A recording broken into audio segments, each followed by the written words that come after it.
Moving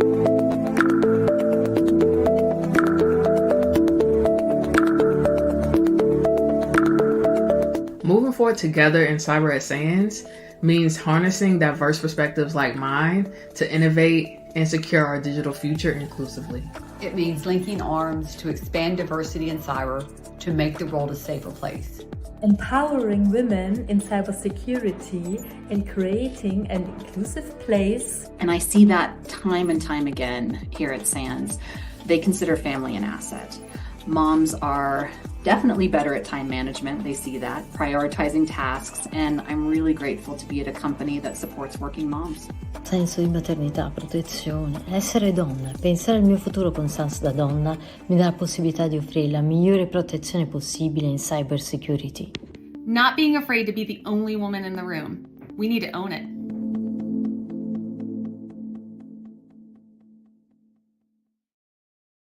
Good morning, everyone. Welcome to a special edition of Wait Just an InfoSec, celebrating International Women's Day. I'm Delisha Hodo, your host and Assistant Director of Advising for SANS.edu. Yes, SANS does have a college. But today we have a fantastic lineup for you, including a pre-recorded segment and conversation between myself, Zinet Kemal, Tia Hopkins, and Jasmine Suarez, who all also happen to be SANS difference makers and the winners from 2023. So congratulations again to you all. And trust me, you don't want to miss the insights that they're about to share. So grab your pens, your paper, because the gems that were dropped are definitely worth having in your back pocket. But before we dive into our feature segment, I do have a quick poll for you. So to participate, you'll either go to slido.com and enter the code below, or please scan the QR code on your screen. And as you see, the question of today is, what's one word to describe your commitment to celebrating International Women's Day throughout the year? And of course, after the segment, I'll circle back to discuss the results and your answers and to see what you all have to say. So I'll give you all a moment there.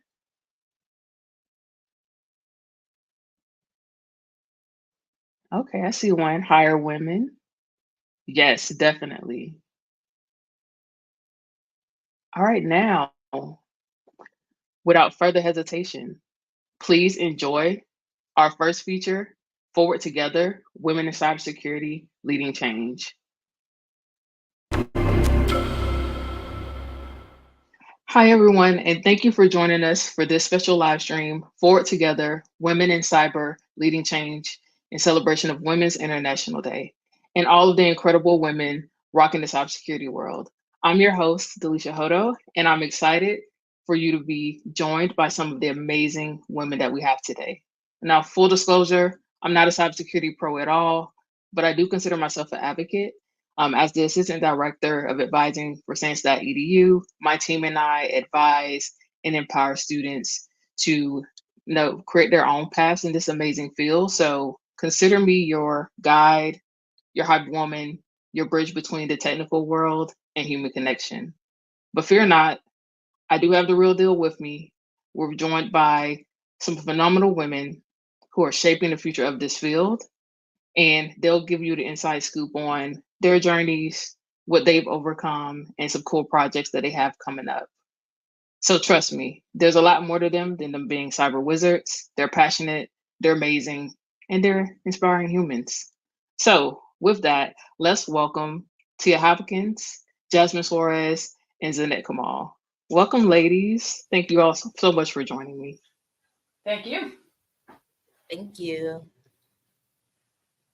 Yes. So before we jump into this great conversation, do you all mind sharing who you are, what you do, and what's your theme song right now? Starting with you, Tia. Yeah, sure. So I'm Tia Hopkins. I'm the Chief Cyber Resilience Officer and Field CTO at eCentire. I'm also the founder and CEO of Empower Cybersecurity. And my goodness, I got a lot of theme songs. I think it depends on the day, but most days I think what I land on is I'll rise up. And so, whether that's against microaggressions or just having a bad day at work or trying to solve a tough challenge, I think I'll rise up. Just keeps me going, because that's just what I got to do. Just stay above it all. I love that. You always come through with a good theme song. Thank you. Jasmine? Hello, my name is Jasmine Suarez, and currently I'm a cybersecurity workforce ecosystems advisor. And my theme song right now, it's my favorite theme song, is Let Us See It's All Right, because it's all right. It's always all right, right? So that's my theme song. All right, nice. It's definitely all right. So I appreciate that. Zinet? Hi, my name is Zinet Kemal. I'm a cloud security engineer at a Fortune 500 organization. I'm a 4 times published author, TEDx speaker, LinkedIn learning instructor, and a mom of 4. Theme song, honestly, I don't have a song in my mind, especially at this moment. There's just so much going on in this world, lots of oppression, genocide in different parts of the world, deliberate starvation going on. That's been really heavy weighing on me. So I don't have a song, but thinking a lot about that for months now. No, thank you. I appreciate you, being transparent about that and vulnerable and sharing that with us today. So thank you to that. And for me, my theme song, I have to say, is On My Mama by Victoria Monet, because sometimes you need to hype yourself up every now and then. So especially when life is lifing. So that's what I would say for myself in this current moment. So thank you all again so much for sharing. Let's jump right into it, because this is what the people's been waiting for. So just to kick us off, what problem did you want to solve that made you choose cybersecurity as the path to do so? I'll jump in. I don't know if my answer will be different, but I think when I think about this question, I think the expected answer is something I wanted to do for the world, and I do have a lot of those answers now. But when I got into cybersecurity, I was actually trying to solve a problem for myself, because I had been in IT for a while. I found my way into leadership, but I was a generalist. And at the time when I got into IT and I was doing all the things, including elements of cybersecurity, being a generalist was seen as as a differentiation, like you knew a lot about a lot of things. But then I saw a shift in the market where being a generalist soon became, jack of all trades, but master of none, because organizations were looking for specialists. So for me, cybersecurity was solving the problem for me of what's my specialty. And the more I looked into it and saw that my mind really worked the way that, enables someone to be successful in cybersecurity. Like if someone can build it, I can break it. Like as a kid, I didn't play with my toys. I took them apart and I never put them back together. I played with the components. So that's the problem I was really looking to solve for me when I chose cybersecurity as, my go forward path. And it chose me back, and we have been choosing each other ever since. And it's been incredible. No, I love that analogy of you talking about toys, and you're not just playing with them, you're taking them apart and figuring out how can I put them back together. So Yeah. so that's pretty cool. My mom didn't like it too much, but Right. But it makes sense now. For hopefully. Happy now. I can go. Oh, go ahead. Well, at first, my goal was to get into tech as a career changer coming from a legal field with a law degree, and who also didn't have the tech background, coming from a whole different country and continent. And I didn't even know what cybersecurity was at that moment. But then once I had this opportunity to participate in a cyber defense competition in undergrad while doing my cybersecurity computer science degree, I loved how the blue teamers are tasked with, defending fictional organizations, so that, that sense of protecting what is important to organizations or citizens' data, etc., has to be the reason. And of course, I'm also a mom of 4, and so the protective nature of it. So rightfully, fast forward to a couple of years, and now, like Tia said, like originally it was just like, let me rebuild my career in a new continent and coming from a whole different background. So now, beyond protecting enterprises, my passion evolved and ended up writing books on cybersecurity for children and doing TEDx talk on children's online safety topics to protect children from predators and hackers. So Yeah, so that nature of protecting what's important and sensitive, or protecting the vulnerable, is what I would say. Thank you. I'm glad that you brought up about your children's books, because we'll get to that later. So I'm excited about that. Jasmine. Yeah, so my foray into cyber, like the lady just said, it was not intentional. And I don't really think anyone intentionally says I want to go into cyber, right? You always do a segue. So I was a generalist too, IT specialist, you would call it, in the government. And I always love to problem solve, but I'm really big into compliance, policy, and I learned about disaster recovery, business continuity, incident response. And I'm like, that's like my thing. I love commanding and orchestrating and doing all that. And then I found my niche, which was in my doing technical product management, and then doing technical deployments, serving the VA as a subcontractor for the prime. I really learned, like, okay, we are building critical infrastructure. Like, we are building teams that are going to enable people to actually get service at the VA, you know, for their mental health services, to go to physicians. And then we also impact like the nation. So I was like, whoa, you know, I didn't know it would be like that. And then it just, my career expanded into that. That's how I got into public policy interest and things like that. But it was, how can I communicate and collaborate with my actual community as a public servant? You know, I have to be with the public. How can you be an effective public servant if you have no contact with the public, right? So it was merging those worlds of actually serving others, service before self, we like to call it, not to your detriment though, right? But service before self with others, getting in, rolling up your sleeves, talking to people that you serve through your products and services in the government, right? Because we don't really work for a revenue stream, but we are seriously having an impact on our mission. And so delivering those capabilities, and then going into the policy aspect of it, still being able to really love GRC work and policy work.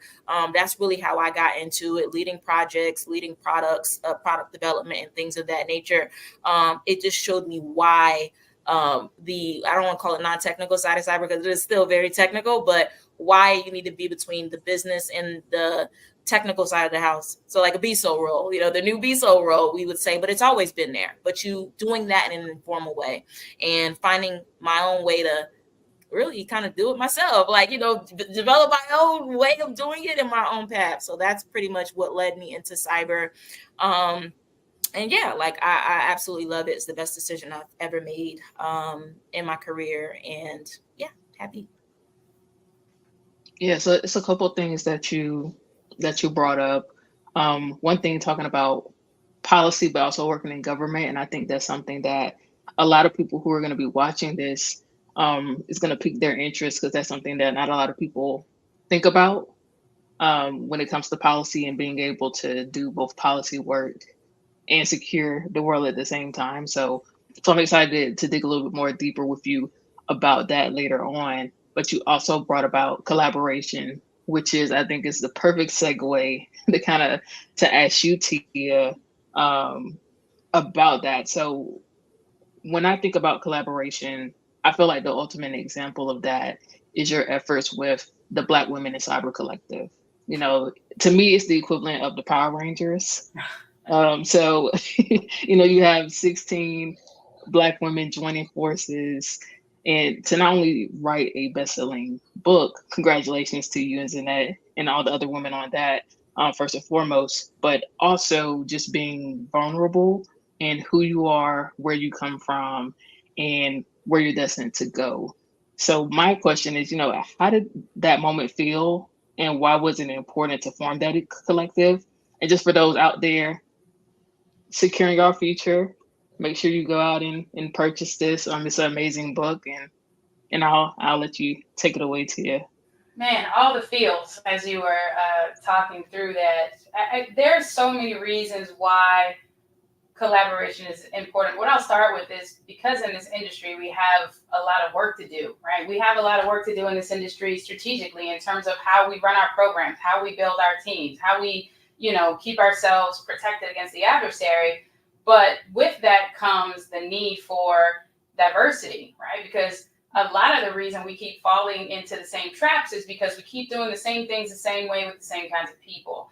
And so the challenge to a degree with diversity is that if individuals interested, maybe, in a cybersecurity career don't see many people that look like them doing it and being successful at it, then hey, maybe I'm going to go invest in something else. Because at the end of the day, I want a successful career. I want to be able to pay my bills. So I want to do something that I have a high percentage chance of doing well at.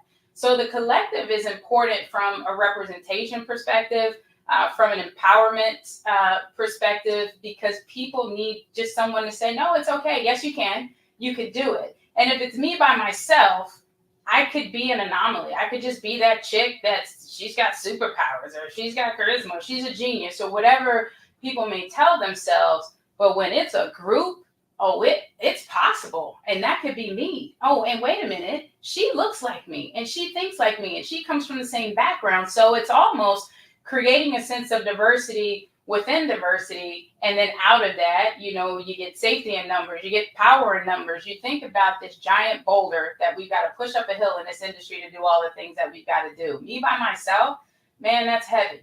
Me with 15 women doing it together, it's still heavy, but it's not as bad, right? And just in terms of how it felt, and I'll try to, wrap up because I'm getting passionate. I could go on forever. You guys know how I get. But the moment for me when we got together to do the photo shoot for the book, and we all got to meet for the first time, honestly, I've been doing this a long time, and it was one of the first time actually in my life where I believed I wasn't alone. I always saw people on LinkedIn kind of doing similar things and being successful, and good for you, you're out there too. And yes, look at that brand. And I saw it. And I thought about it, but when we got together, I believed it and I felt it, and it was my tribe. And oh my God, this is powerful. And look at us, and everybody was looking at us, and that's incredible. And what are you guys doing? It was amazing.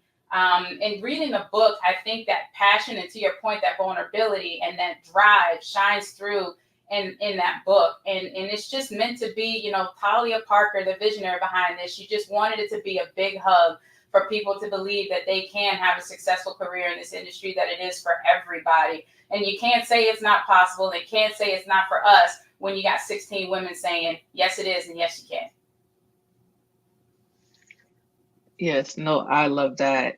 And you speaking to representation, that kind of brings me, I want to bring you into this, Zinet, because you were also a part of that amazing book and an amazing collective.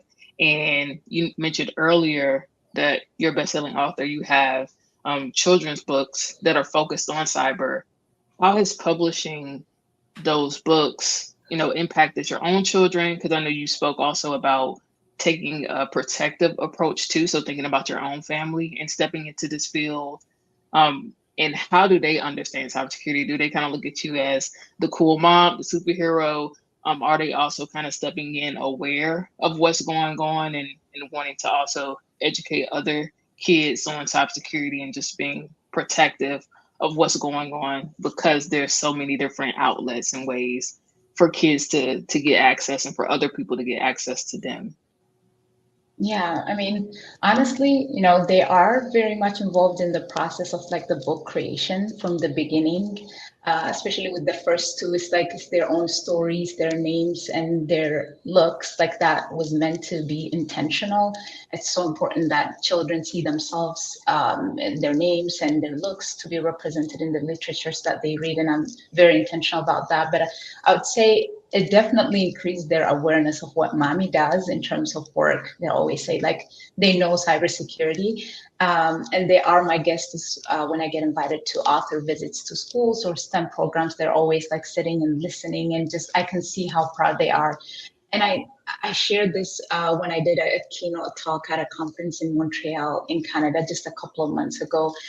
My second grader last year, how her classmates share with her passwords on sticky note to fix stuff in their gaming accounts. I don't know when she did become the IT support of the class, but how she educated them that it's something that they should avoid. It's cool that you trust me as your friend, but you shouldn't be doing this. Sharing stories from the book, which is my second children's book, Ono Hacked Again, basically the story of what has happened to her older siblings, etc. So I think in that moment that that they're learning from their mistakes, their siblings' mistakes, but at the same time, like that message of password security, online safety resonates.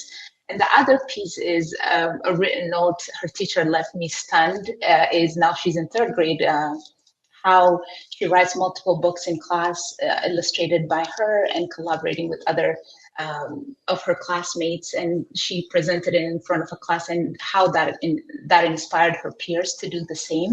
And I asked her, because I only know that she likes to become an artist. I didn't know this part of her. She's not one who likes to talk about what she does. And then when I asked her, she says that I just want to be an author like you. So I thought I might start practicing it. So that was a proud moment for me. But I mean, I do believe that our responsibility, and that's the whole point of why I wrote, especially See Yourself in Cybersecurity, but our responsibility as parents and educators and in the society as a whole is that to create that exposure and to let them know that, hey, if you're interested, just like, you can be a doctor, you can be a teacher or a plumber, you can also become this cybersecurity, profession exists. And that's why, like I highlighted some 13, 14 domains and job roles that existed in the industry. And then, it's up to them to choose where to go from there. And I shared this recently in a post, probably on LinkedIn, that recently I went to an author visit, and there were like just a bunch of fourth graders and third graders. They were asking questions because they always relate to the story because it's talking about gaming and getting hacked. And I also talk about like the possible career options on there. And he raised his hand and he said, I don't want to become a cybersecurity professional yet. Like, that's not my intention, because I've always dreamt becoming a famous soccer player. But when I become a famous soccer player, can you be my cybersecurity person? And I'm like, yeah, sure, why not? I have so much time. So it's interesting. I mean, at the end of the day, it's up to us to create that exposure, because they can't be what they can see. And that's what we're going to do. And that's what my books do. And all of us existing as we are, is to become good role models, and showing that options exist for them is what we can do. Yeah. No, that's amazing. And I'm sure those watching are going to be able to relate and connect with that, and even be excited and hopefully check out both of your books, See Yourself in Cyber, and Oh No Hacked Again, because it is really important to incorporate the younger generation into securing our world and making sure that they're exposed and understand what's needed to protect not only themselves but each other. And kind of pivoting here, because I did want to go back to what you were talking about, Jasmine, with your work with policy. First and foremost, I want to say congratulations on Senate Bill 3792 being introduced into the US Senate, which addresses, the need for AI and critical technology workforce framework. I think that's pretty amazing. I remember when you shared that on LinkedIn, I was like, oh, that is so dope. That is so amazing. And I'm sure people hearing this are like, wait, what? She was a part of a Senate bill that's being introduced? How does she do that? Like, how does that work? How did you discover, because I know you mentioned and credited Tech Congress, I believe. How did you discover Tech Congress? What is Tech Congress? And how did you put yourself in a position to have that opportunity? So, as we've been talking about visibility, it's because I had someone that actually saw me. So, as you all know from the award ceremony, I was going through cancer. And when I had my amputation, the month after, my former manager, she sent me a link. She's like, hey, if you want to do this, let me know. So I click on the link and I'm like, what the heck? Is she sending me a job? Like, I just had surgery. I'm trying to compartmentalize, my cognitive abilities were impaired from the medication and different things. And so I clicked on it and I'm like, oh, okay. Like, I read through it. I'm like, okay, this seems really cool, but does she really think I could do this? Like, because I was looking at the fellows, the past fellows, the alumni, what they've produced. And so I'm like, you know what? All right, let me see. If she thinks this much about me to actually go up there and do this, let me just at least apply. So I gave it my all. I applied, and I got into the fellowship. It was multiple interviews, very great process. That was the first time I ever experienced the hiring where we had to redact everything, and you just had to be judged based off of your resume. Like there was nothing, if you added anything that could identify you, like they couldn't accept. So that was a cool aspect. But Tech Congress was founded by our founder, Travis Moore, really amazing guy. And he actually worked on the Hill.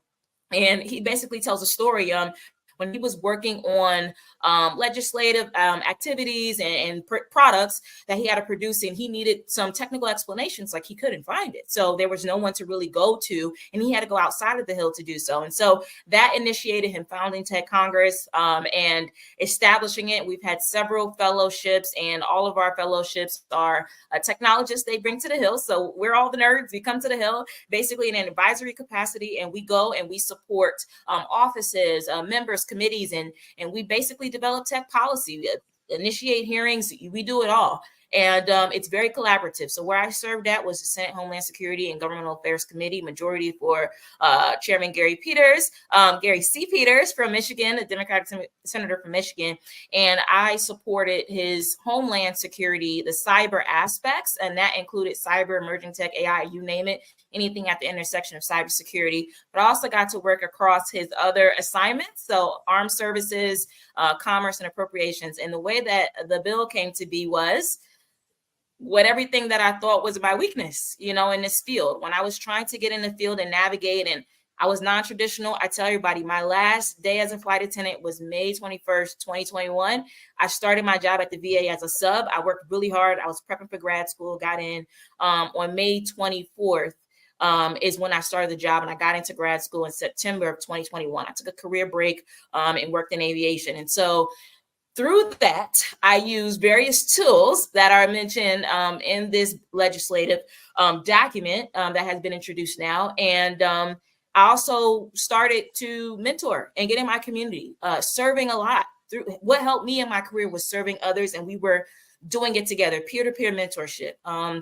And so I look back at those stories, and, in Homeland, you're developing your legislation, you are going in, it is a machine, but they are incredible. They're some of the smartest people I've ever met, and they're doing everything you name it in this country. They're doing it in their portfolio. And so when I saw my teammates creating and sharing their ideas, and then I was also treated with the same ability to create, I found my mentor or my program manager, Jeff, always says, like, we have a few straws we can do, with our ability on the Hill. And we might only be able to pull one straw, right? Find yours. And so I started developing bill after bill. Like, that was how I was trained. He'll tell me, okay, this is your idea. You do it. I'll teach you how to do this. And the next thing you're going to do, and the next thing you're going to do, and then you're going to present this. And so it had to clear Homeland, governmental affairs side, go to the personal office, and I had to explain why I thought this bill was going to represent our priorities, be a national utility, that for our country, because we're the first to have like a nice framework, why it should be done, and why we need it for AI, critical and emerging tech, biotech, quantum, whatever comes in the future, to help us become resilient, competitive, and help people get into roles that are non-traditional and traditional. And so from the bill, like, I actually pulled it up. My favorite part of writing this was being able to add, says like a section of the bill just says information for how individuals with non-technical or other non-traditional backgrounds in education may utilize their skills for workforce roles or tasks in such frameworks. And so it talks about the different roles and backgrounds. And that was like my proudest moment. I was so happy because the things that I was shut out about, the hard parts of being in this field, we talk about the glamorous things, you see the LinkedIn posts, but there's a lot of hard things that you face, microaggressions, people shutting doors in your face, telling you no. I got to write it, and it was confirmed that this is valid, that we need these different perspectives in our field to become more resilient. It's a force accelerator. Diversity, real, not performative, is a force accelerator. And being able to have the authority to write that absolutely changed my life. And yeah, that was my journey. And just having all of the Tech Congress family, the director that believed in us, set us up for success. It was just amazing. And it changed my life. And it helped me to see what power you have when you actually use your voice, your throat chakra, right? And share with the world. You can actually change things that are happening in the country, our allies, the world, just by things that you may have thought was a weakness. So, yeah. Well, you said a word there, and something I picked up on that people wanted to take as a nugget, choose your straw, like what you said. But also the fact that you brought up the microaggressions, like the reality of the non-glamorous side of cybersecurity. I feel like it's really important to speak more to that because, as we already know, cybersecurity is very male dominated and women only make up about 25% of that population. So you speaking about people not being performative, there's companies who take more of that performative or compliance approach versus them being, making an actual cultural shift and being more intentional about the steps that they want to take to diversify the field, not just from a racial or ethnical diversity, but gender, different backgrounds. Um, what are some of the steps, long or short term, that you all think companies need to take? What else do they need to do to get this right? Because as you said, it can't be performative. They have to actually have a cultural shift within their companies and be intentional about wanting to change the landscape of this field. I mean, I'll jump in on this because I think it aligns exactly with the programs that we run. We say all the time, compliance doesn't equal security. So compliance also doesn't equal diversity, right? We can't check boxes and say we're secure. We can't check boxes and say we're diverse. I can go move a bunch of diverse people into my neighborhood, but it doesn't mean my neighborhood is diverse. It just means I have diverse people in my neighborhood. So if a company goes out and hires a bunch of diverse people, it doesn't mean their company is diverse. It doesn't mean that their company is actually ready for diverse individuals. And that's why you're hearing more talking about belonging, because when it was the trend, right, we're going to diversify more because it was a trend, because it didn't last. I'll go on a tangent a bit here for a bit. There were companies that understood that diversity is a mission. And you're seeing now which companies those were, because they're still holding true to that. And they haven't fired their chief diversity officer, and they are doing the right things with their employee resource groups, et cetera. But those that saw it as a trend, they hired some people to check the compliance boxes, make the numbers go up a little bit. And now that the world has gotten quiet about, things like the murder of George Floyd or whatever got you all hyped up about this, those things are starting to trend down, and less funding is being presented from corporations to organizations that are trying to drive diversity in this industry. So I would say, first and foremost, take it seriously. It is a mission. It's not a trend. Open up opportunities for people that don't come from the backgrounds of the typical individual in your organization, whatever that means. And I think a broader thing we need to do as an industry is really understand what diversity is. There's some organizations that say, well, we don't have enough women. Let's go get a few women, and now we're diverse. Boom, we did that. But there's more to diversity than that, right? You named some of those when you were asking the question. But then also, maybe you are a diverse organization, but is your diversity concentrated? What does your company look like at the individual contributor level versus at the executive level? Is everyone that's of a diverse background on the marketing team? Do you have anyone in the technical team? Is anyone in the executive suite? Is anyone on their way to a seat in the boardroom? And that's why I do a lot of the, shattering glass ceilings and kicking doors in that I do, not for my own personal gain, but because I need more people that look like me and that I'll say, I resonate with them or relate to me. I need them to know that if I can do it, so can they. It doesn't mean it's easy. It does take a little bit of hard-headedness and being stubborn and relentless, but we do have a lot of work to do. But I would say we need to start with taking it seriously, identifying what it really is, being honest about where we are, just like we on our security programs. We can't improve them until we know where we are and where we need to go. And our job is to bridge that gap between reality and what's ideal. And that's when you start to get to the culture shift that you mentioned. I agree 1000%. Because it is. Like, even with me, it's so funny. People will ask in varying levels, well, how did you get in? Or like, can you tell us how to talk? And I'm like, no, you go out to that school and you sit and you actually talk to a student and a teacher, or you go wherever and you listen. don't treat it as a research project. A lot of times we do this diversity stuff and it's like a research, it's like an experiment, you know, and people feel that, because I used to be on the opposite end. I'm like, they don't really want to help me. They just want to come here and, you know, take pictures, experiment, you know, add it to the EEO report or whatever it is and go. And that's not what it is, because people aren't experiments. Even the terminology that we use, you know, how we classify people, it's very offensive. And if you are not truly committed, you won't have empathy. You won't have an understanding of what, you know, you won't kind of like guard your speech, if you will, not from a place of caution, like just being overly cautious, but because you didn't even take the time to learn to understand where you're going. You didn't have the time to look at what, yeah, you come there and promo this cyber stuff, but what about the oppression and the guardrails that they have in the community? What about the things that they literally may not even be able to go access your job because they can't take, you know, they have to take the bus, or there's no bus routes or whatever it is, like, and also don't treat people as this is not like a charity work. This is not charity work, right? People are qualified and they can come in the field and they can perform and they can do things. All you need is a little nudge, you know, some support. People's spirits are broken getting into this field. I talk to people from all over the world and people's spirits are broken. My job, I say what I do to make a difference is I take the time to sit and talk, listen, be a connector if I don't know the answer or do whatever, but just listening. That's all it is. Just listening, being patient, not feeling like you're about to have a charity case and you just promo this charity case, right? No, they're a person. They just need encouragement.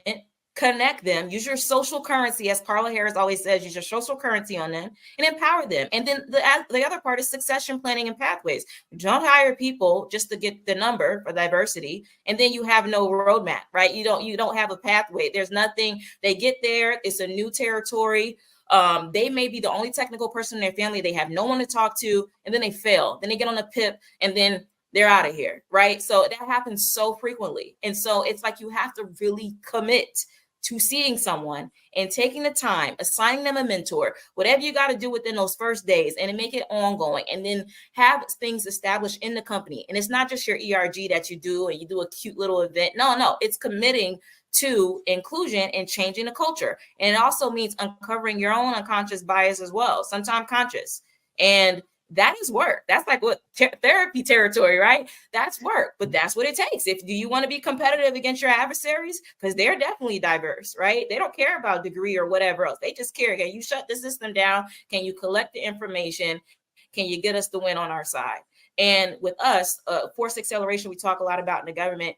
Forced acceleration is the diversity of your people. And that is diversity of, it could be the protected classes, but also just a different way of thinking and problem solving, you know, getting creative. People that are, you know, somebody used to be an English teacher, an artist, and now they're working in cyber and designing the GUI or whatever it is. Like, that is what accelerates and differentiates you. And that's the secret sauce.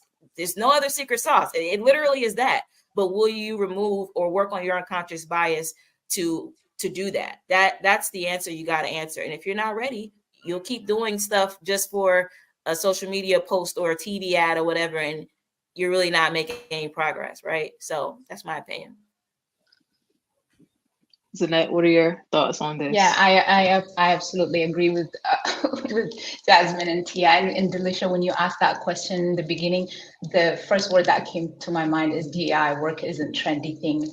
And before I joined this call, I just heard a big news that a big university, I'm not going to name names, they know who they are, that they completely removed the DEI office. Like, they let go of all of the folks. And it was just like, do they think this is a trendy thing? I mean, I just don't understand. Like, I want to say, on top of nurturing the talent, you know, fixing the pipeline for interns, for cybersecurity, you know, aspiring professionals, look for ways how to retain your existing talent. Like, make sure that they don't leave, build a culture of respect in the work environment, pay them well, and DEI work is a trendy thing, definitely. And actually, according to WiCyS' State of Inclusion report of women in cybersecurity, female workers in cybersecurity face a significantly higher level of exclusion than other sectors. And in the survey conducted, I think over 300 women, lack of opportunities for career growth and respect in the workplace are two of the major factors that contribute to, major gender gap in this industry. So I would say, like, don't force your employees to go back to the office if remote work is working for them. Maybe they love it that way because they avoid some of the nonsense and unsolicited comments, the passive aggressive comments. I mean, listen to your employees, engage with them, invest in training programs for women with basic IT skills. They have interest. I mean, I get daily messages on LinkedIn that I want to do what I do, but just need basic guidance. There is the pool of talent. I don't think we should get away with saying that there is a workforce shortage anymore. I think we're just nurturing that narrative. Women having those basic IT skills to specialize in cybersecurity can be, a quicker way to fill the talent gap. And like walk the talk, invest in your workforce and professional development. I think long term, I would say also invest in increasing awareness about cybersecurity careers at an earlier stage, because I think in the question there is this long term, we should be also thinking about that, introducing cybersecurity topics in schools, because we're worse. Like in the US K-12 is worse. Like we have the tech classes. Every time I go for author visits, the teachers are more than interested than the students. They're like, we need this, and colleges can spark interest in guiding young women towards this field. And I said it before, you can't be what you can see. So nurturing talent and interest should begin early. And that's also why I talk about, careers for the youth and stuff like that. We also need to do a better job of promoting inclusive and diverse workplace culture. The image that of a man in a hoodie in a basement isn't helping anybody. It's not helping the industry at all. A welcoming environment attracts, I think, a wider range of women candidates and help retain talent. And of course, expanding recruitment channels beyond the traditional tech and security fields. Women with diverse backgrounds such as psychology, law, and even liberal arts can bring unique perspectives and skills. So I would say walk the talk, and the AI is not a trendy thing. Yes, I'm loving this. Y'all are bringing it home for us here. And what I'm hearing and what I'm hoping people who will be watching this hear as well is that, number one, we have to break out of this easy crutch of, like you said, Zinet, that there's a shortage. It's not necessarily a shortage. It's just, are you willing to invest in the talent pool that's there already? Are you willing to nurture and give opportunities to those with basic skills who are willing to learn and grind it out and understand what it means to work in cybersecurity? For those out there, whether you were a flight attendant like Jasmine was, or English teacher, or football coach, which is really cool, which is what Tia is. Tia coaches football. No, regardless of where you come from in your background, you're needed in this field because we need those diverse backgrounds, mindsets, experiences, because we can't get anywhere alone. And like Jasmine said, the adversaries could care less about whether you're a woman, man, black, white, yellow, green. All they care about is, can you do the job? And that's something that we need to focus on. Can this person do the role? Can we teach them to do the role? Can we invest in them to do the role? If not, then we're putting ourselves at great danger. So thank y'all for bringing that home for us. And just to wrap us up, what's your North Star or a word for this year when it comes to helping drive change in the workplace? What's your word that you have, or something that you're like, okay, this is what I want to commit to keep pushing things forward in this field? I'll go first. Mine is unapologetic. I mean, this is my life, so I think I'm viewed as a bit of a change agent in my organization. I'm always the one that's all the way out here when we're trying to do the thing we said we were going to do over here. But if you're not thinking that way, then you find yourself quickly falling behind. We say the industry changes every day, but sometimes we move like it changes maybe once a century. And so unapologetic for me means I'm doing my homework. I'm having the conversations. I'm understanding what needs to be done. I'm being collaborative. I'm being responsible. And so when I'm doing what I think is right, I'm not going to apologize for that, especially if like, if you don't understand, I will help you understand. But if you're choosing to push back because of your own your own biases, whether conscious or unconscious, then that sounds like a you problem, not a me problem. So yeah, unapologetic. Thank you. Zinet? I think mine has to be a no, like saying no, because coming from a space where you didn't have a lot of opportunity, I think it's easier to say yes, yes, yes, and overwhelm yourself, and just choosing things that don't align with you and saying no. It's a very powerful thing, and it's also a hard thing to learn. So I'm gonna practice that on myself and then preach that for other people as well. Thank you. We probably need to pair up, but that's something that I learned to say no as well. Jasmine? I would say there's a poem, and I don't know if anyone's ever heard. It's called The Dash, and it talks about, when you die, you're born and you die, there's a dash, right? And it talks about everything you do in that dash. Like, what does that dash mean? So part of my dash for cyber is being unapologetic, just like Tia mentioned. In order to get the change, there has to be some of us that have to put our head out there, right? And it's not easy. It is so not easy to stand on truth and to have integrity, and it should be, right? But the part of my dash is uplifting my next, I'm scaling back and uplifting my mentees and uplifting others, regardless of where they come from, what they look like, and making my dash count by how many people I touch through this field. I've seen people literally break a generational curse, if you say, in their family, economic poverty, by getting into cybersecurity, and how it changed their lives. And that's my job. Like, I am here and I have to reach back and do that, and moving into the international affairs arena now and working towards that, but helping them with their dash. And then the person helps with their dash, and we keep moving forward and we keep progressing.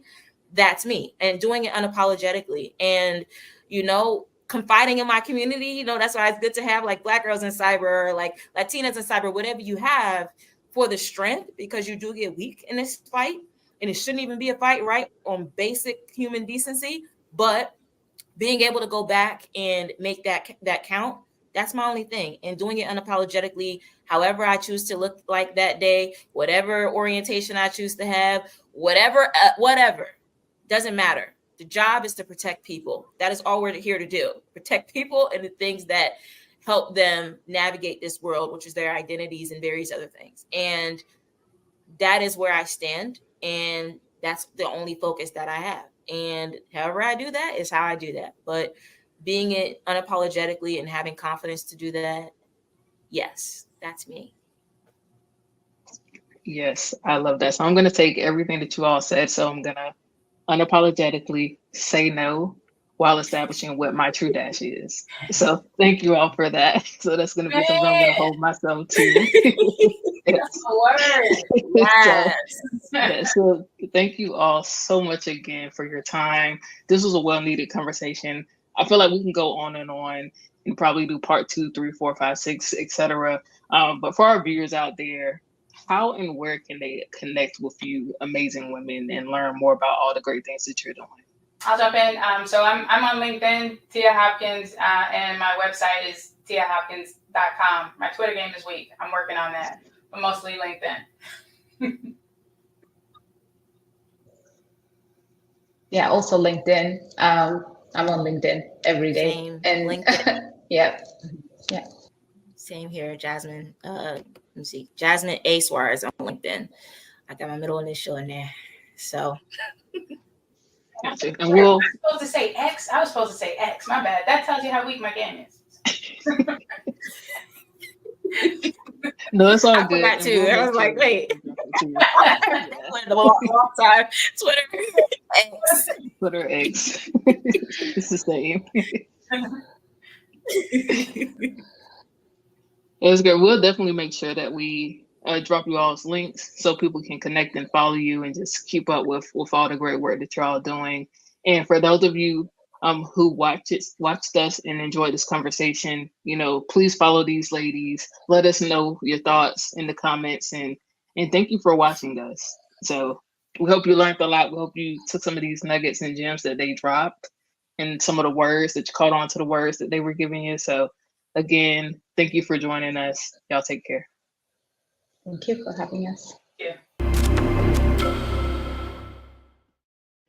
Welcome back. What did y'all think? Wow. I mean, I hope you all enjoyed our conversation and found the connection. And for those of you looking for a community, as Jasmine mentioned, check out Black Girls in Cyber, Black Girls Hack, Empower Her, which is actually the organization of TIA's, WiCyS, and Women's Cyber Jiu-Jitsu. And there's so many others.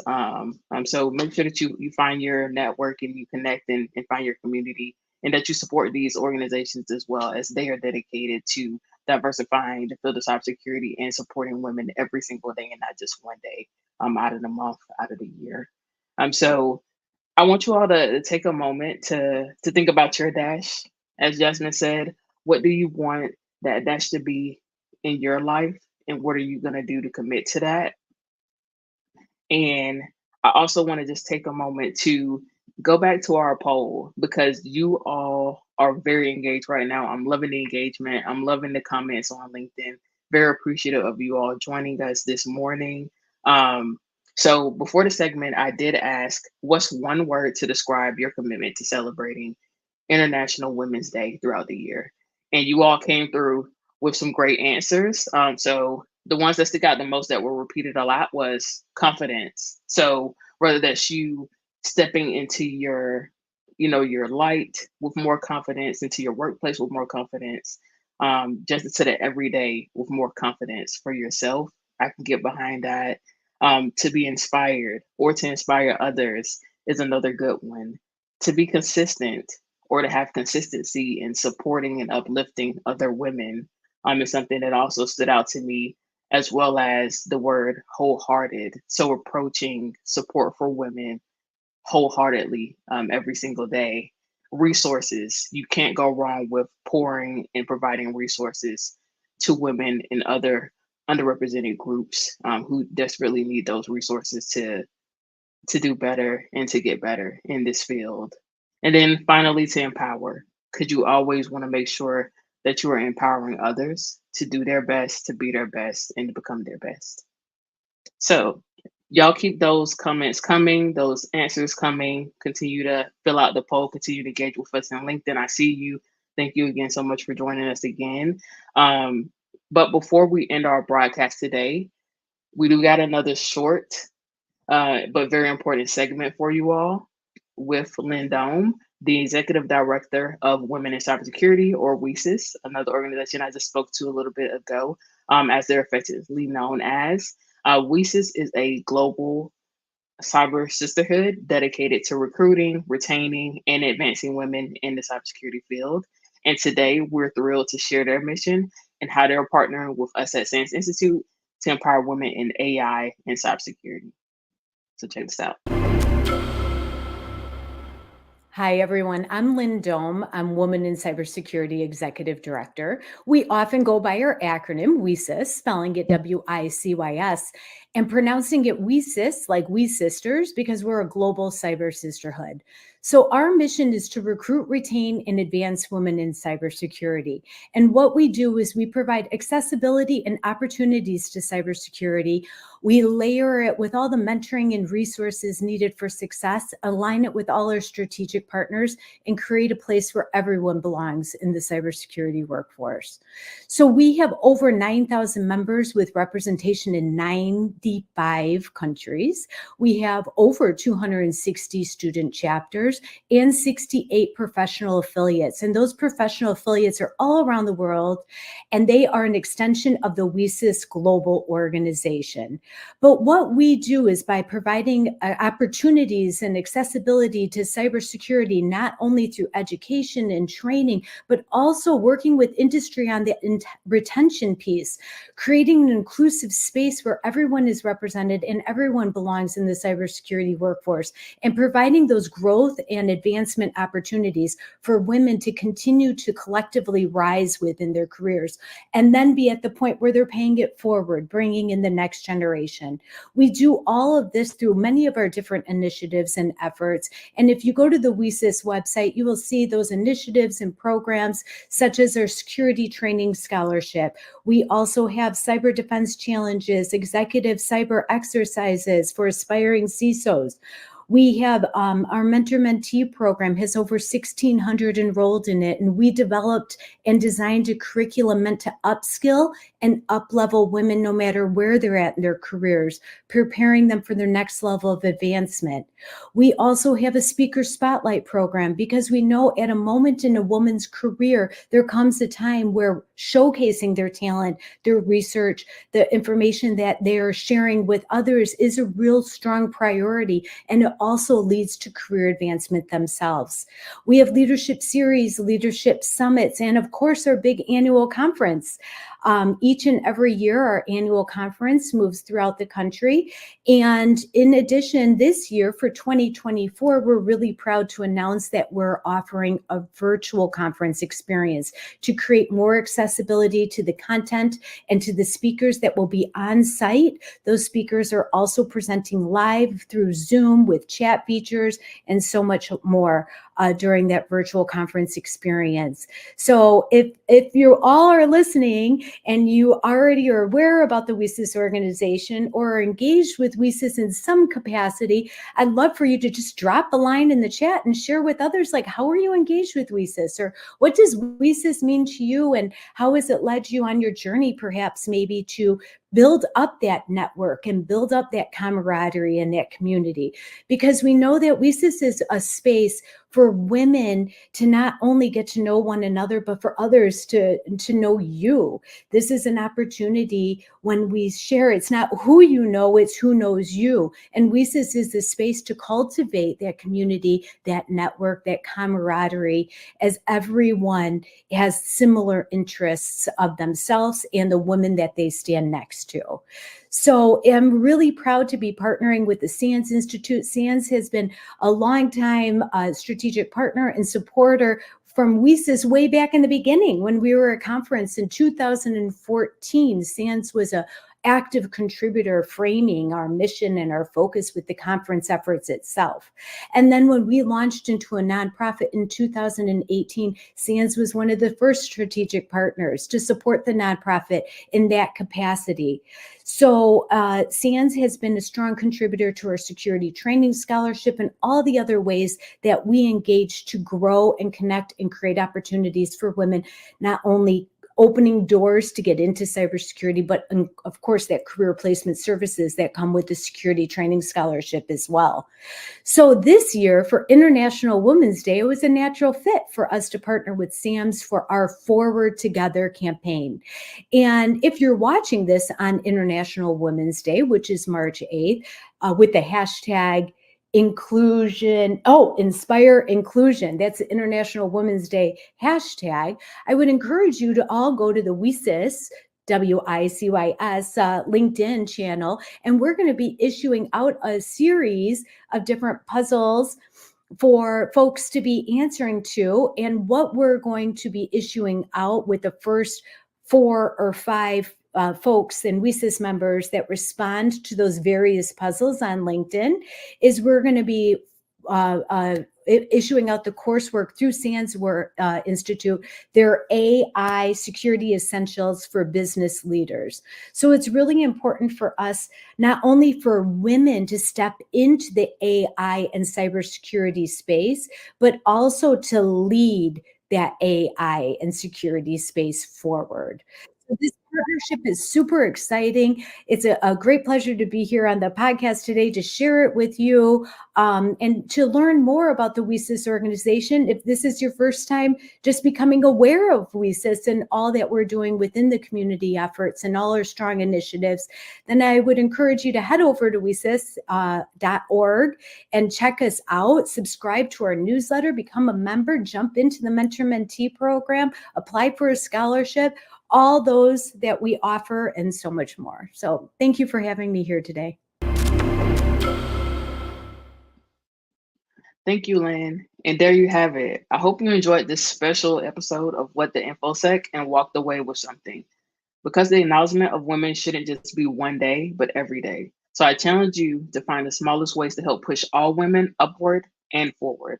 That's my time. Take care, y'all.